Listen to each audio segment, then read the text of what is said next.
Hey, RetconRaider here, with special thanks to the Raiders, the fine folks who help make these videos possible, including but not limited to Revenant, Alois, Anerdinwarpaint, Dragon Matrix 7, Eerie V23, Exsellsior, Gottlieb, Kazorm, Lima, Nathan Welch Jr., Tomasz, Piątkowski, Triphoppenskip, and Valinrook.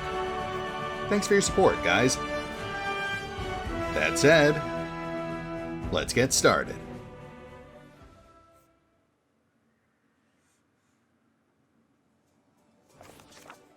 And welcome back to Pathfinder, Wrath of the Righteous, as our grand tour of Drezen continues.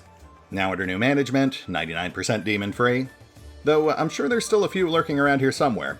I did note that the Sword of Valor stops demons from teleporting, but it does not actually stop them from just walking in and out of town, and obviously it would have no effect on their cultists either.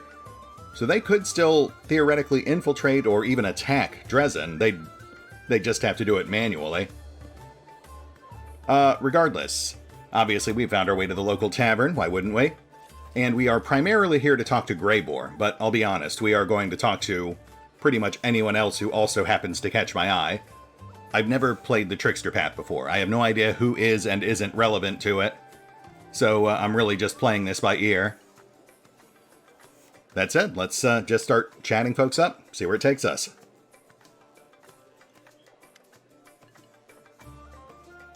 The boy sitting on the counter looks about 18. He salutes you with dignity, though his eyes scarcely rise from the tavern's ledger. The Knight Commander at my establishment. What an honor. My name is Phi Keto. I'm the owner of the Half Measure. How should I address you? I ask because some don't like undue familiarity, while others scoff at the tediousness of ceremony and titles.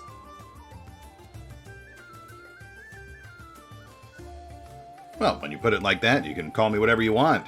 Vex, Armored Armadillo, who cares? Your Commanderness, are you sure? I'm gonna remember that, you know. Phi smiles mischievously. Yeah, pretty sure. Out of respect for the whims of the hero of Drezen, the Armadillo it is. No, Armored Armadillo, please, full title.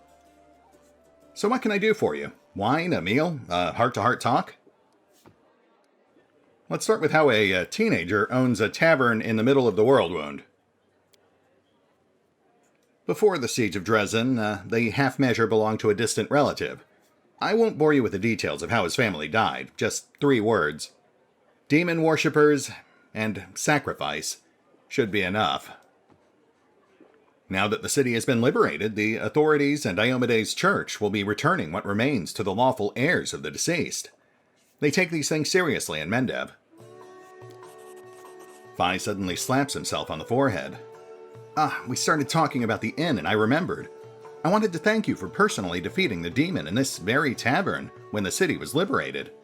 Without you, who knows how many glasses he would have smashed before the Crusaders got to him. So please accept my thanks from the bottom of my heart. Hey, look at that. Talking to random people is literally paying off.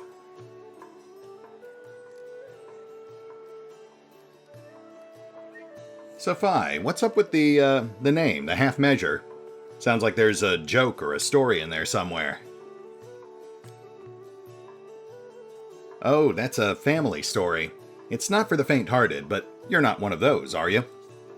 No, definitely not. One day, before the wardstones were erected, a peasant family got lost on the way to the fair and ended up near the borders of the world wound. They stumbled upon a bored demon who killed the father right away. He then asked the mother if she'd prefer him to take all of her children or only half of them. The sobbing woman looked at her 3 darlings and said, half. The demon promptly cut the arms and legs off all 3 of the children, said, I guess that's even, and disappeared. People across Drezen heard this story after the family found shelter at the local tavern of Iomede. For many years, they saved up for a regeneration spell, so the children could be made whole again. They eventually scraped together enough for just 1 scroll, and decided to give the youngest child a second chance at life. He soon became the tavern's first owner, and called it the Half Measure, in memory of his family and the terrible incident with the demon. He had a good life for a time, got himself married, and always planned to help his brother and sister, though he never got a proper chance. When the demons had Drezen surrounded, the poor cripples tried to run for their lives, but they died on the spot. The brother and his wife died a little later at the hands of deserters. There were rumors that the same demon that butchered the family came to Drezen and made a den of the Half Measure. If that's true, I guess he got what he deserved when you freed the city. That's the story. Defye shrugs pensively. Well, that was certainly an unsettling story, but not one that's terribly out of place for a place like Drezen, I think. And I mean, at the very least, we did get a small degree of closure, assuming Bone Gnasher was, in fact, the demon from the story. So I mean, that is something at least. Hey, why are you sitting up on the counter like that? 2 reasons, Defye says, seriously. Drezen isn't the biggest city, but it still has a few taverns and pubs. To compete with the others, I need people to remember my establishment, and myself. That's the first reason. A tavern keeper who sits on the counter definitely sticks out from the others who prefer to stand behind their bars, all dignified. Believe me, you're not the first one to ask. Sooner or later, every customer does. The second reason is the place's atmosphere. People should feel relaxed here. Life near the World Wound is hard enough. Folks don't go to taverns looking to cause each other more trouble. So I allow certain liberties, myself included. I'm even thinking of hosting an invigorating brawl on the 5th of every month. I'll let my favorite customers break glasses and swing on the chandeliers. I like your style, Defye. I question the logistics of actually serving people drinks like that, but I do appreciate commitment to a bit. Speaking of atmosphere, what's the word around the Half Measure? Well, I can only tell you about my customers, but they're mostly working folks, the ones who are rebuilding what's been destroyed, along with soldiers and some merchants. Overall, spirits are high as they can be in Mendev, nation of rattling sabers and fluttering banners. Everyone loves it when the demons get their horns, tails, and other parts handed to them. They've already forgotten that we nearly lost Canabras. War is like that. People live for one day, and that day is tomorrow, not yesterday. You've been a source of joy and inspiration for everyone as well. A simple lad, leading the fight against the demons, and defeating them, and running rings around all the arrogant Queen's knights. People like stories like that. Yes, humble, that is certainly a word for me. I am but a simple halfling hunter, who, with the meager assistance of his 60-pound murder cat, and a relative lack of scruples, has somehow ended up in charge of the entire 5th Crusade. You know, we've all been there. A simple halfling guy who just kicked a Baelor's butt. That sounds even better. So let's raise our glasses to halfling prowess, and may we stand united in the struggles to come. Hell yeah, I'll certainly drink to that. So what are folks saying about my awesome new powers? They say you're crazy, says the boy without batting an eye. They write songs about other military leaders, but they tell jokes about you. Yet they also say you always come out of the battle unscathed, and so do the folks who follow you. They may laugh at you, but it comes from a good place. People believe in your luck, and everyone wants a piece of it. Of course, there's also a lot of superstitious chatter. Some say you're a fae, maybe even one of the eldest disguised as a mortal. Others say you're the son of Desna, or perhaps Caden Kalian. One crusader from Tianxia swears that you're Sun Wukong, the Monkey King himself. Nope, just the Border Inquisitor of the Shapeless Abyss. That's the only grand title I'll answer to. Well, that and Armored Armadillo. I'm seeing some high-end magic here. That's odd for a tavern. as well as the Goggles of Malocchio. And right off the bat, that plus 10 competence bonus on perception checks is pretty fantastic. Huh. Actually, that secondary ability is pretty great, too. Confirming a critical hit with any bow will disorient a target for 1d4 rounds, no save. Inflicting -4 penalties on initiative and attack rolls.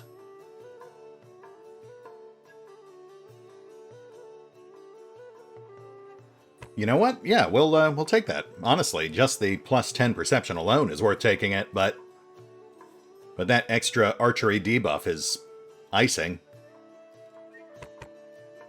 We've also got a big pile of ingredients here. We'll go ahead and grab all of those. They're cheap, we can afford them.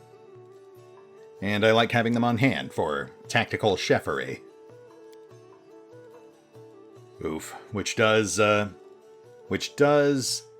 add up to about a third of our current gold on hand, but I think we're actually in pretty good shape. He just gave us 15,000 of that. And we are still sitting on a giant pile of semi-magical vendor trash, so I think we're in good shape. An added bonus is that with his stocks depleted, there's no reason for us to ever shop here again. Short of maybe coming back for that short sword.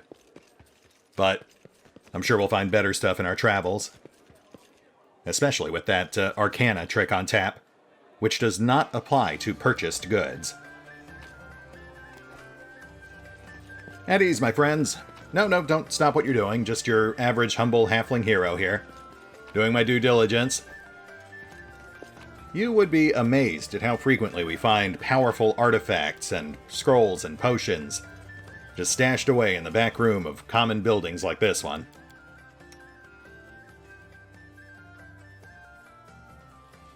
Apparently we still have some debuffs left over from Act 2, but that's fine. We'll get that squared away during our first outing. And, right, the competence bonuses between the goggles and the ring don't stack, but we still get something else from both items, so no big deal. Greybor, there you are. Let's chat. How can I help you? Before you stands a dwarf. He has stern, rugged features and looks to be well armed. He fills his pipe with tobacco from Garund, lights it, and blows out a cloud of smoke. Finally, he addresses you in a deep, dignified voice. Hey there, figured it was about time we had a proper introduction. I am Commander Vex Godglove, sometimes known as the Armored Armadillo. That's Kaz. How about you? Don't you remember our last meeting? I do. The name is Greybor. I'm an assassin for hire. But I suspect you're not here for small talk. Are you in need of my services? Still smoking his pipe, the dwarf offers you a cursory salute. We fought in Canabras together, right? I killed like 50 guys, you killed one and ran away? Yes, I had a contract to assassinate a rather overconfident demon named Kylus there. I guess that counts as participation in the siege of Canabras. Not that my employer had any interest in the actual outcome of the battle. Come to think of it, the information my client provided me with was almost suspiciously accurate. They seemed to be aware both of the impending attack on Canabras and of the fact that Kylus was going to be there. Yeah, that is weird. You remember that time we hooked up in Drezen, and I slaughtered an entire army, killed their general, and retook the city? And then you showed up and failed to kill a single demon? Man, we have had some adventures, haven't we? Yes, that was a failure. It was supposed to be a clean job. An anonymous client, a worthy target, a substantial fee. But the client insisted that I use an enchanted dagger they provided. I was assured that a single hit would be enough to finish the job, but it didn't work as expected. It was a serious blow to my reputation. And my reputation is everything to me. The dwarf's face grows grim. Yes, very scary. Hey, look, I figured you could use a win. I'm setting up a dragon hunt. Nothing I can't handle, I'm sure, but thought you might want to tag along. A large adult female? The one that's been snatching people and carrying them off? I've heard about her. That's an impressive target. I can take this job, but only if we do it soon. I'm expecting a new assignment from my regular client, and I'll have to leave as soon as I have the orders. And of course, you should know that this dragon will not come cheaply. 2,500 gold, paid in advance. The dwarf's eyes light up, but his tone is one of studied indifference. Really? You're gonna charge me? Let's think this through. Are there lots of assassins in this town who have the valuable experience of subduing dragons and are willing to work for you? Will I lose any profit by protracted haggling? Will you? Is there any chance that someone less competent than I am will be able to locate your target as efficiently as I would? No, I don't think so. There is absolutely no reason for me to give you any discounts. 2,500 gold is an honest price for the head of a fire breather. Honestly, that's actually a very good price. He asked like 10 times that back in the beta. Yeah, let's do it. Excellent. Let's get down to business. It's no easy thing to take down a dragon when you don't have wings, so you'll need to follow my lead. The best thing would be to catch her by surprise in her lair, but we need to find it first. Of course, since she doesn't leave tracks, that might be tricky, but I think I have a solution. We need to go west of Drezen, to the Grimwood Forest. The dragon's been seen there often. According to the scouts, this is likely because there's still some wild game left in those parts. We'll set up an ambush there. I hope I can rely on your honesty. I understand that on our way to the dragon, there may be other fights or places we need to visit for various reasons. That's to be expected. However, should I see that you are deliberately delaying the contract, or that you're dragging me off to assault some demon citadel instead of going after the dragon, we will have to revise the terms of our agreement. Greybor blows a cloud of smoke from his pipe and gives you a searching glance. Yep, that sounds good to me. Seriously, even just the gear he comes with more than offsets the paltry 2,500 he just asked for. And yeah, unless I'm misremembering, I think he asked for 20 or 25,000 back in the beta, which did set a slightly higher bar for his initial recruitment. Heck, I think I remember people in the forums complaining back in the beta that over time he would ask for like a combined total of 100k or so. I notice our Mythic Arcana has upgraded Greybor's starting gear. That's fun. Though sadly, his unique axe, I'm not sure we're going to get much use out of that. It's fun in theory, but it just feels like a friendly fire nightmare waiting to happen.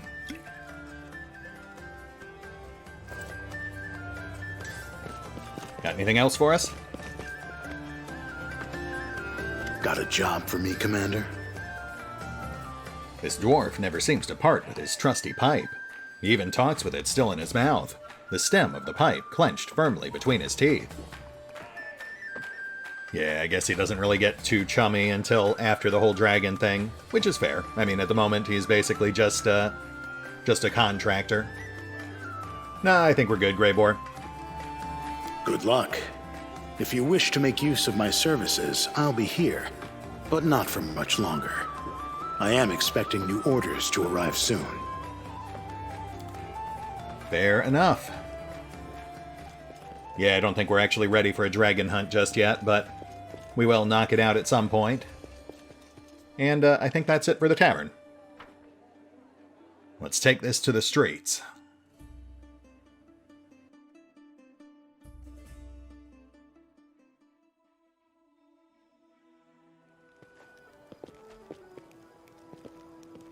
Alright, we've got about 15 minutes to kill. We'll just wander a bit, see if anyone catches our eye.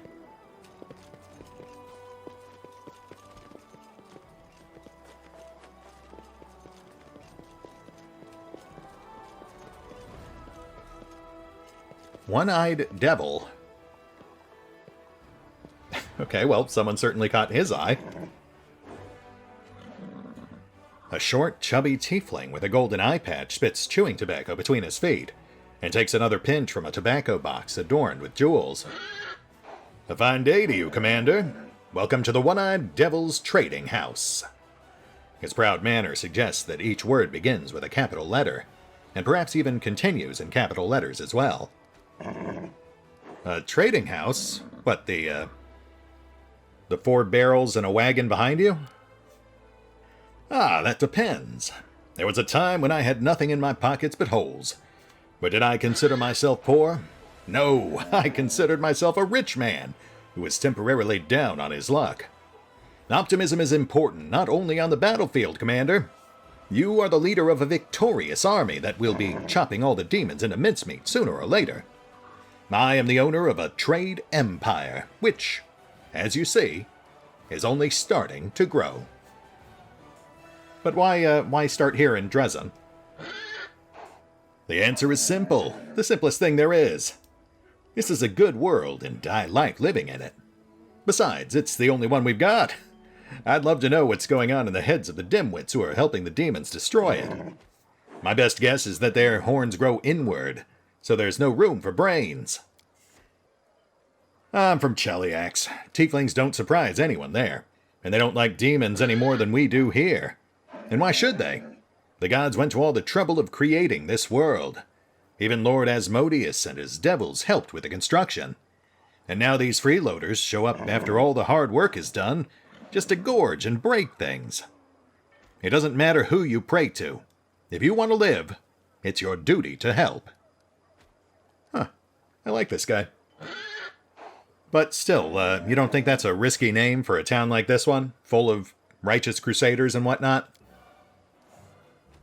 Ah, yes, a week doesn't go by without some dimwit boiling over. Well, they don't pay me to explain the difference between allies and enemies, devils and demons. Lord Asmodeus and all the riffraff like Baphomet and Discari.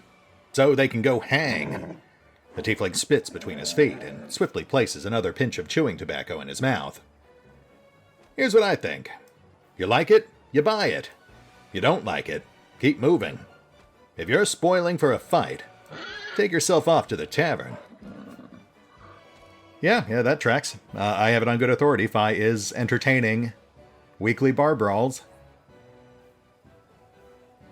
So hey, look, you realize that I am fighting to save the whole world, right? Your stuff included? I feel like that might warrant a discount or two. That's some claim.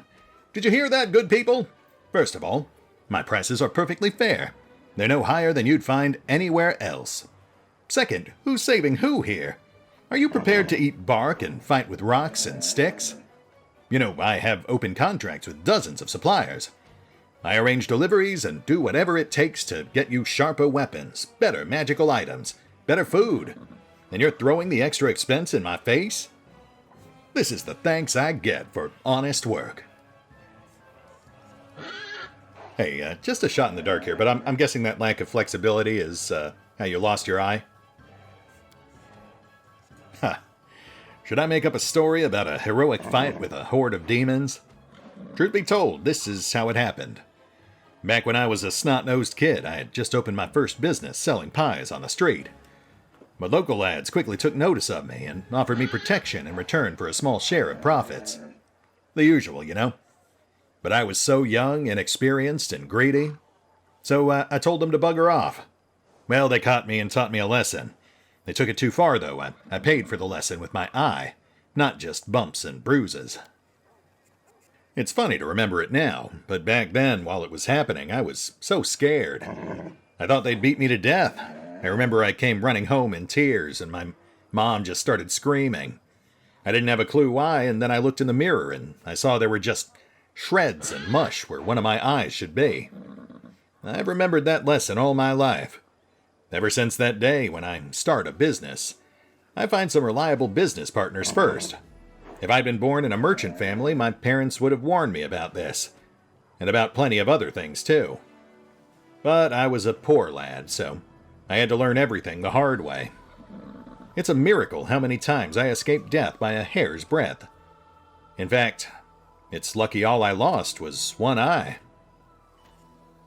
I can afford a new eye now, of course, but, I just can't find the time. It'll cost a tidy sum, and I don't want to take it out of the earnings, and besides, being the one-eyed devil is a big selling point for me. I'd be a fool to get my eye back only to have to keep it hidden under a patch. Interesting.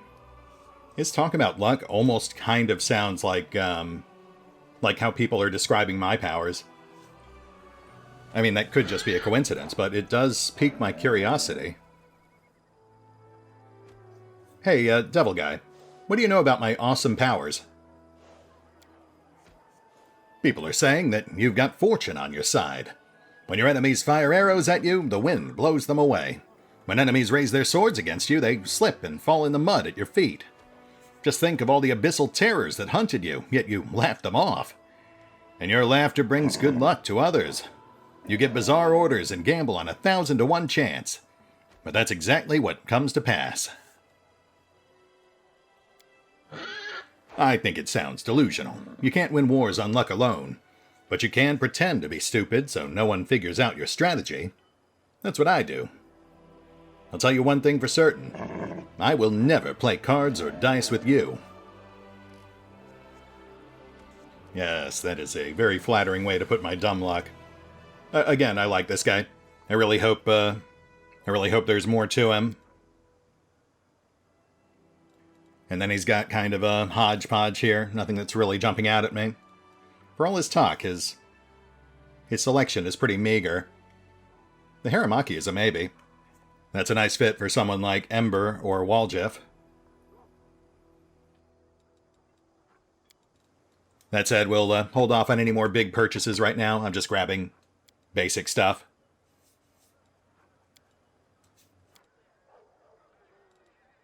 There are plenty of other merchants in town, so we should really get a gander at their goods before we get too carried away with spending.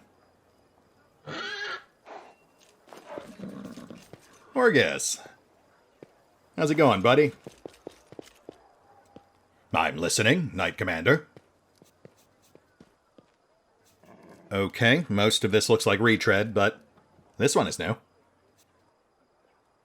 Orgus, have you heard about my awesome new powers? Orgus grunts with displeasure. Do you even have those? When I first heard the rumors, I thought you had learned how to fly or incinerate people with your eyes, or something like that. And now that I see you, looks like cantrips to me. There are lots of preposterous rumors about you circulating around the city. They say that Lady Luck favors you in a special way, that no matter what nonsense you say or do, you always come out on top. This does indeed sound like a useful skill. If you're the ringmaster of a traveling circus, that is. In my opinion, a true marshal needs something much more impressive. Fair enough, Orgus. I expected nothing less from you. Alright, buddy, I'll leave you to your, standing in the snow. Oh my goodness, there are so many people to talk to. Alright, I think we've got time for one more. And then we will move on to the main event.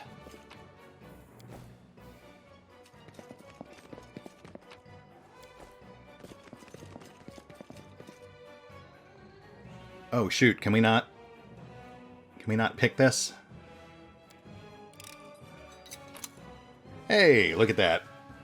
Good old Arushale, always following us around, lurking just out of sight. That is very useful and not at all unsettling. Thanks, Aru. I'll also say, all these conversations about my awesome new powers very much remind me of the Deadpool 2 trope. Not a great movie, but I did like the whole running gag with luck not being a superpower. That movie had its moments. Plus, Ryan Reynolds. What's going on over there? There's a perception check on that table. That seems peculiar.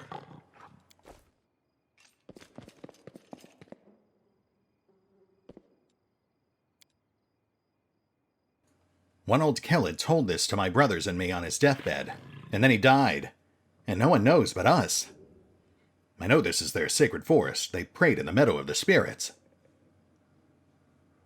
Shamanic relics, you say? A big treasure? It sounds like a lie. Everything was collected, carried away, and buried in that cave. The scouts say a bear lives in those forests, a terrible one, and there must be magic guards in the cave. That's why we suggest you come with us. We'll split the treasure equally. Hey, is that the commander over there? No, that's just some random halfling and his cat. Nothing to worry about. Hey, Nenio. I assume that unlocked a special event or something. So, the experiment. Nenio gestures excitedly. I will need some supplies for this one. Boy, please bring me a bottle of alcohol. Any will do. And please, hurry up. Science can't wait. What's happening? What? I mean, look, I am always carrying booze. Why do you need this? I've already told you. It's for an experiment. Hurry up and bring it to me. I'm sorry, I'm going to need some details here. This will be an experiment of a personal nature. Nenio seems sheepish. But no less exciting for that. Mark my words. Why don't you just get your own? Trust me, there is no shortage of booze in this town. I am busy with an extremely important task. Mentally preparing myself for the experiment. Besides, a task like this is a perfect fit for my loyal follower.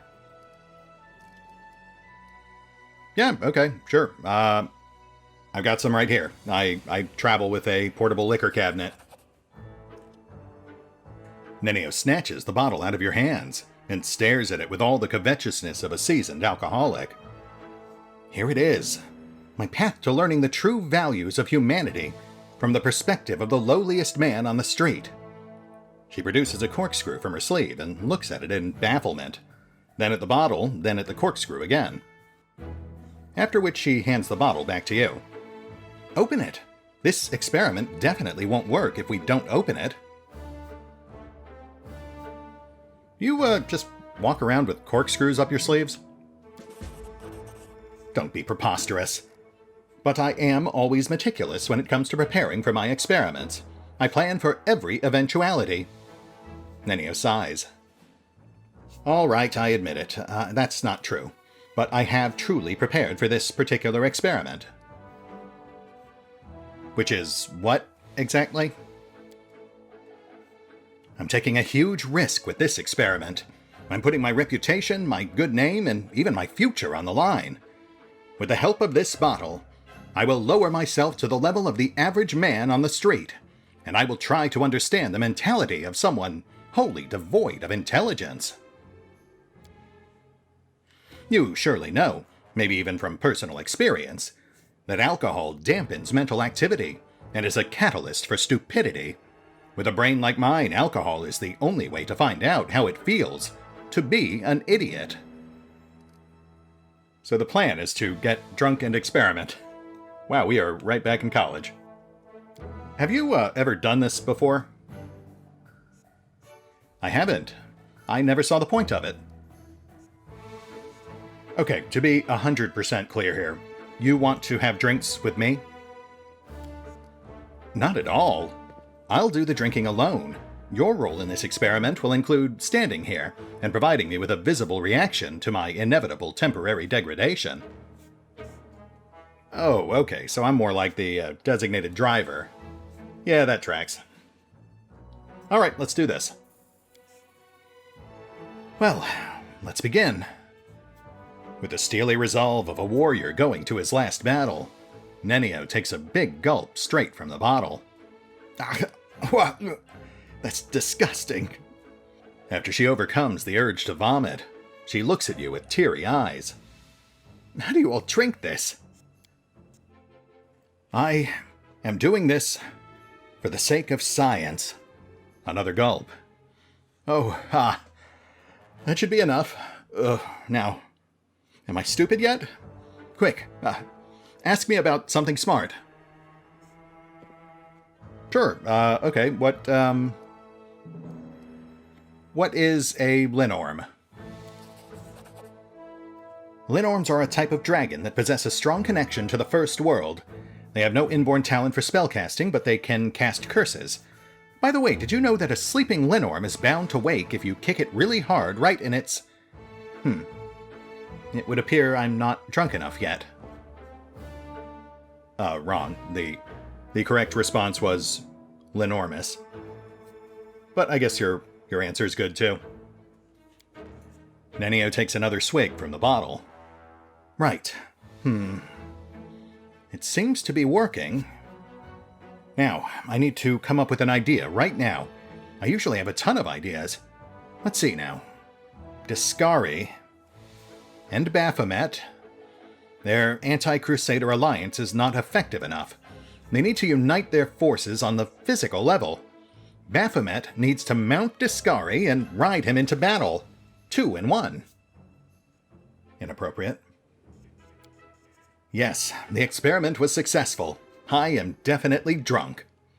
She takes another gulp from the bottle to further confirm her condition. So, any other thoughts to share? Are you having thoughts right now? For science? You doing okay? Terrific. I have definitely become more stupid. More than that, I am as dumb as a box of rocks, and right now I don't give a rat's ass about science. Wait, I think I've got it. That's how men on the street see science. They don't give a rat's ass about it. Who cares what a Linorm is and where it lives? Nenio says with a vague wave of her hand. If it's not wine and you can't drink it, what's the point? Well, congratulations on your first drunk epiphany. So now what, you learn about hangovers? No, that's it for now. The experiment was a success. Just a moment, Nenio stares at you with glazed eyes, shakes her head, and exhales loudly. When she meets your gaze again, her eyes are crystal clear. All right, I'm fine now. Wait a minute, what was that? What was what? A moment ago you were completely sloshed, and now you're just not? That's not usually how it works. Is that so? Nenio looks at the bottle in her hand, thoughtfully licks her lips, and nods. It seems that this is indeed what happened. Clearly, I decided to forget the incident entirely, because I no longer need this information. What I need now is to write an article for the encyclopedia about the influence that alcohol has on an individual's mind. So wait, you can just forget you were drunk and stop being drunk. That's actually pretty impressive. I have simply blocked the deleterious effects of the alcohol from my mind. To put it in basic terms, I just forgot that I'd consumed alcohol. The mechanism is similar to the one I use to get rid of irrelevant memories. It's not overly complicated if you know how to do it. Okay, again, very impressive, also somewhat unsettling. We should probably look into that at some point. What? What were we talking about? Nothing. You go back to doing whatever it is you do, Nenio. On behalf of future generations, I formally thank you for your assistance in this momentous experiment. Yeah, no problem. Don't mention it. You know me. Anything for science. Yeah, there is something very, very, very strange going on with her. Hey, Hylar. Just standing in doorways? That's cool. Okay, well, I would love to catch up with Hylor, but we're almost out of time, so let's skip ahead to the main event. Back to the keep. The wardrobe awaits.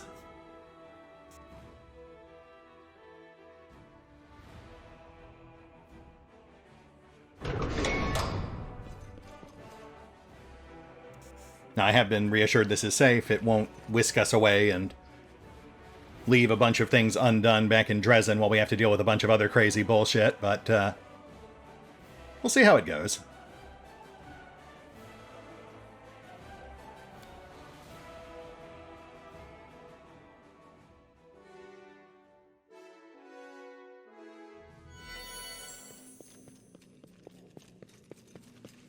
Oh, hey there. The spacious room is immersed in darkness. The only source of light comes from a round table at its center. The strange visitor who invited you here is sitting at the table, along with several other humanoid figures, and a hippogriff. They appear to be having an intense argument. Cat. Let us finally decide what we are going to do about the world wound, says a tall woman with the head of a lion. She is dressed in a white and gold robe, and her amethyst-colored eyes gleam as she turns her stern gaze upon those present. I'm sorry, what are you all doing in my closet? Those sitting at the table are so engrossed in their debate that they pay no attention to you. Only the stranger who invited you to this meeting gives you a warm smile and gestures for you to come closer.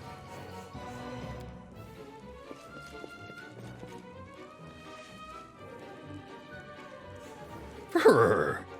A hippogriff wearing a shiny mithril breastplate emblazoned with Abadar's key bangs the table resolutely with his clawed foreleg. I thought hippogriffs had hooves.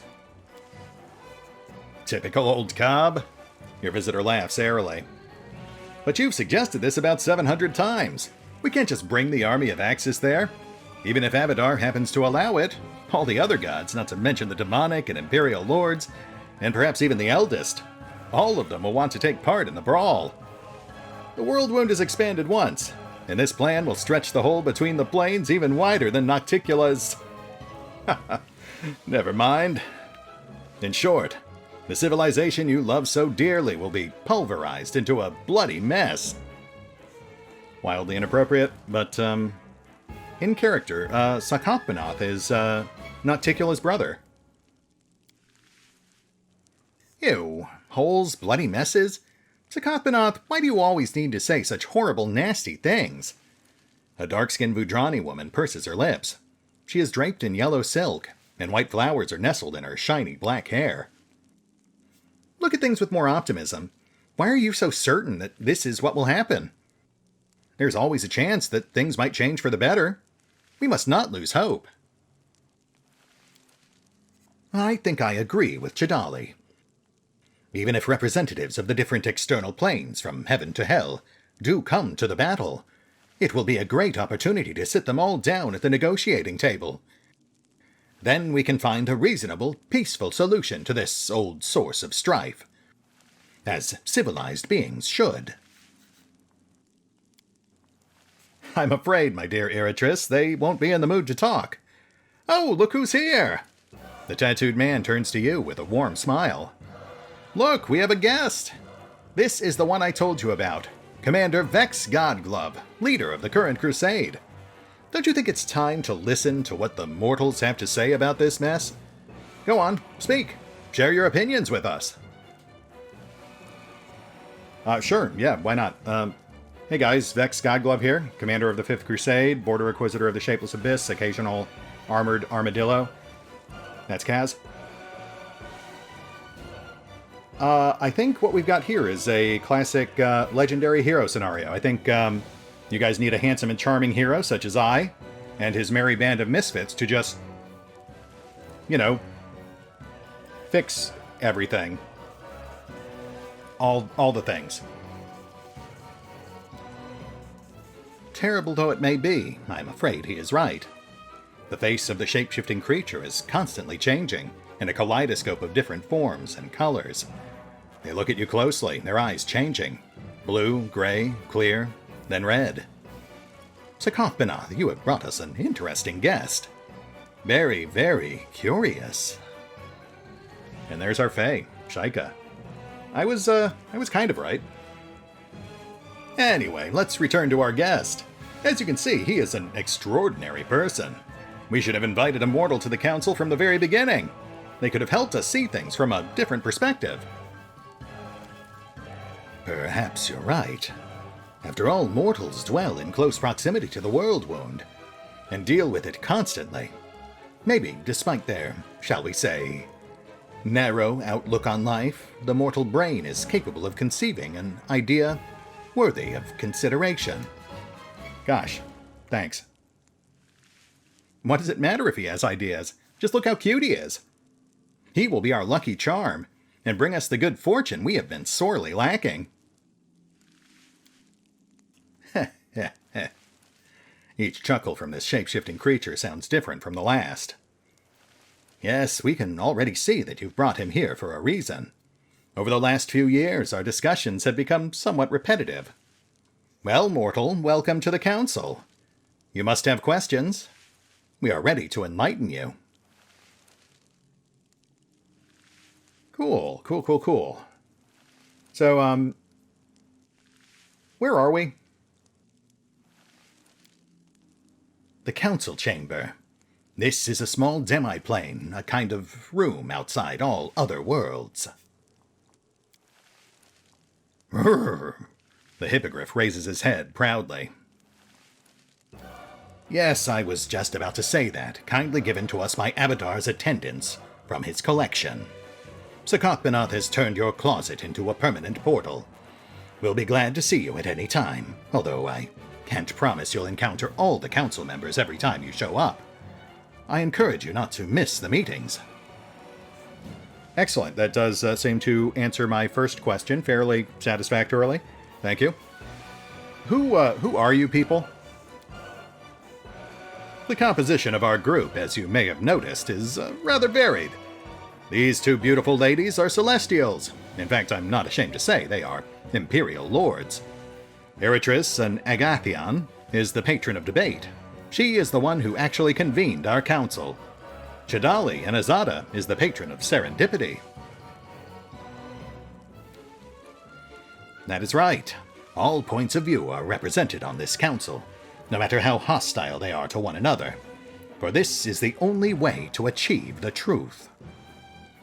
The Abyss is represented on the council by the Demon Lord Sakofbanath, with whom you are already familiar. And a Malabranch named Alicino speaks on behalf of Hell. He has failed to attend the meeting yet again. He must have had some urgent matters to attend to. Purr. The hippogriff proudly pounds his clawed foreleg against his mithril breastplate, which is adorned with Abadar's key.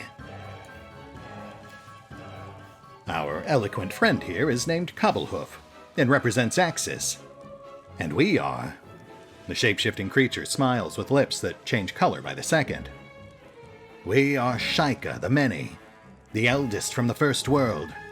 We can't say we speak on behalf of the entire Fey world, but we can't say the opposite either. And what exactly is it that you people do? You just talk in circles all day? I convened the Council of Truth to... Wait, isn't it the Council of Deliverance? We voted and decided on the Council of Truth. No, we didn't. It was a tie. For the love of everything unholy, would you stop this already? You are confusing our dear guest. Thanks, my sweet. This council, whatever its name is, has a single purpose. Finding a way to rid Golarion of the world wound. The council was first convened shortly after the wound was opened, and, judging by the fact that you have to lead another crusade, it has not been very successful so far. But we are working on it. Sooner or later we'll triumph. Or not. It depends on which version of the future you perceive. Yeah, I think I see where this is going. Tell you what, why don't you tell me what you guys have accomplished thus far, and then, and then we can kind of go from there. Well, we've discussed the situation thoroughly. I see. Yes, Alright, well, let's cut to the chase. Why exactly do you think me being here will change things? We have a common goal. Just like us, you wish to overcome the world wound, and have already achieved some success. Sarkoth is right. It is most appropriate for your voice to be heard on this council. We don't expect you to serve up a solution to us on a silver platter. For now, I simply brought you here to introduce you to the council, and to bring you, so to speak, into our circle. Wonderful vibrations emanate from you. I feel our fate turning for the better. With a lucky charm like you, we simply cannot help but win.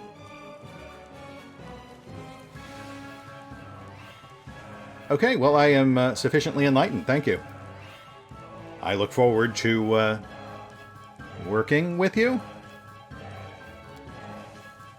In that case, this meeting is adjourned. Vex Godglove, welcome to our inner circle. I recommend that you talk to each member of the council informally in a more relaxed setting. When it's time for a new meeting, we'll notify you. Sarkoth's penetrating stare seems to see straight through you, into your very soul. Oh boy, okay. Oh dear. The Demon Lord chuckles as if he's just heard a good joke. I'm so glad we met. Yes, indeed. All these years I've been looking for someone just like you. Now that you are on the council, the things we are going to do. Sarkoth's enthusiasm is contagious. You feel free, playful, and unstoppable. Capable of changing the world. The feelings float up from the depths of your soul like bubbles of champagne. Wow, so this is somewhat similar to what I predicted. I thought we would be dealing with, like, the Fey Council, the eldest from the First World. But I guess that would be too similar to Kingmaker, which was very, very Fey-centric. This, though, this is a very similar concept, but turned up to 11. This is a multi-planar group of extraplanar beings, all of whom are trying to work towards a common goal. In theory. I mean, I'm sure most of them are actually working against each other. But I guess time will tell. I mean, given that we are on the trickster path, I think the one big thing that we can definitely predict is that some sort of unpredictable twist is going to take place at some point. Or perhaps an entirely predictable twist, if we're the ones who end up setting it up. Anyway, we clearly have a chance here to talk to each of these people one-on-one right now, and I would like to do that, but we are also out of time. So, for now, I feel like we've hit a good breaking point. We will hit the pause button. I might do some... Well, no, I don't want to leave the wardrobe. There's no guarantee they'll all still be here when I come back. Okay, you know what? We will hit the pause button for now, and we will pick up right here next time, as we get a bit closer with our new extraplanar pals. Except for perhaps Sarkoth, who we probably won't be getting quite as close to as he might like. That's going to be awkward. So I will see you then.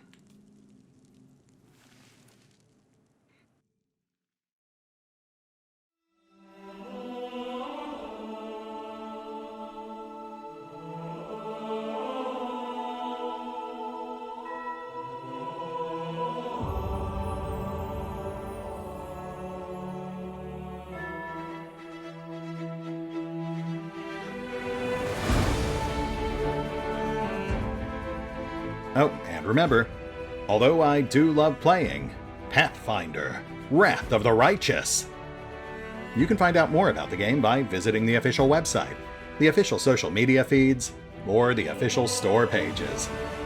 And if you'd like to help support the channel, then feel free to push the buttons that do the things, or maybe even check out the Patreon.